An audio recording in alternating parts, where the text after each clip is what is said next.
السلام علیکم، میں ہوں آپ کو عابد ہاشمی۔ ہمارا یوٹیوب چینل عابد انٹرٹینمنٹ میں خوش آمدید جناب۔ اللہ پاک آپ کو زمان میں رکھے، خوش رکھے۔ صبح صبح کا موسم ہے، اتوار کا دن ہے اور چھٹی کا دن ہے۔ تقریباً سب ہمارے دوست احباب جتنے بھی ہیں چھٹی گزار رہے ہوں گے اور بچے بھی چھٹی گزار رہے ہیں، اور ہم لوگ جو ہے نا تھوڑا سا صبح صبح واک کے لیے نکلے ہوئے ہیں۔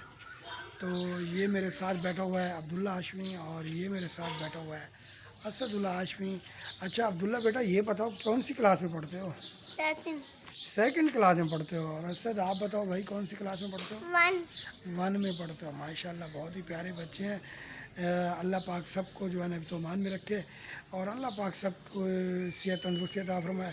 ہم تھوڑا سا گھومنے پھرنے کے لیے نکلے ہوئے ہیں، تو آپ کو تھوڑی سی انٹرٹینمنٹ دکھاتے ہیں کہ اتوار والا دن کیسے گزارا جاتا ہے۔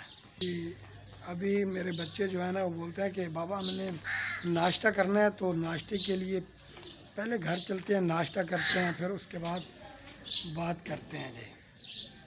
جی جناب، ہم گھر پہنچے ہیں تو پتہ چلا کہ جی گیس چلی گئی ہے۔ یہ دیکھیں گے، یہ بالکل جو ہے گیس کی بھی اب لوڈ شیڈنگ ہونا شروع ہو گئی ہے۔ یہ دیکھیں، گیس بالکل نہیں ہے۔ تو گیس چلی گئی ہے، تو اب ہم ناشتہ پھر بنا رہے ہیں۔ یہ ہم نے آگ جلائی ہے، یہ دیکھیں آگ جلائی ہے، اور یہ آپ دیکھ رہے ہیں کہ یہ لکڑیاں نیچے جل رہی ہیں، اور اس کے اوپر روٹی تیار کی جا رہی ہے، ناشتہ تیار کیا جا رہا ہے۔ جناب بڑے افسوس کی بات ہے کہ بجلی تو جاتی تھی، کیونکہ ہمارے ملک میں بجلی کی بہت کمی ہے، لیکن افسوس کی بات یہ ہے کہ گیس جو ہے نا اب گیس کی بھی لوڈ شیڈنگ ہونا شروع ہو گئی ہے۔ تقریباً کراچی کے مختلف شہروں کے اندر گیس لوڈ شیڈنگ جاری ہے، اور جہاں چھوٹے چھوٹے بچے ہوتے ہیں وہاں آپ کو پتہ بھی ہے کہ صبح صبح ناشتہ جب دینا ہوتا ہے تو کتنی پریشانی ہوتی ہے۔ یہ جی اب یہ لکڑیاں جلا کر، اور کئی ایسے علاقے ہوتے ہیں کہ جہاں پہ لکڑی بھی میسر نہیں ہوتی اور کافی پریشانی کا سامنا ہوتا ہے، تو اب یہ بچوں کے لیے ناشتہ تیار کیا جا رہا ہے۔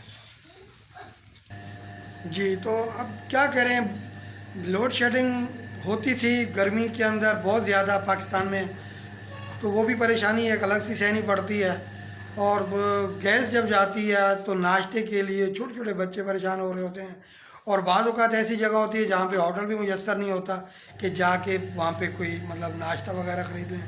تو میری ان دوستوں سے اپیل ہے کہ براہ کرم کم از کم ہمارے ملک کے اندر ہر چیز اللہ پاک نے دی ہے، تو کوشش کریں کہ کسی کی پریشانیاں کا سبب نہ بنیں، بلکہ ہمیں کم از کم لوڈ شیڈنگ جو ہے لوڈ شیڈنگ پہ کنٹرول کرنا چاہیے، چاہے وہ بجلی ہے اور چاہے وہ گیس ہے۔ ٹھیک ہے جی، ہماری یہ آج کی ایک چھوٹی سی ویڈیو تھی، امید آپ کو پسند آئے گی۔ آپ ہمارے چینل کو سبسکرائب کیجئے، لائک کیجئے، اور کامنٹ میں ضرور بتانا کہ یہ ویڈیو کیسی لگی ہے۔ اوکے جی، اللہ حافظ، اپنا خیال رکھیے۔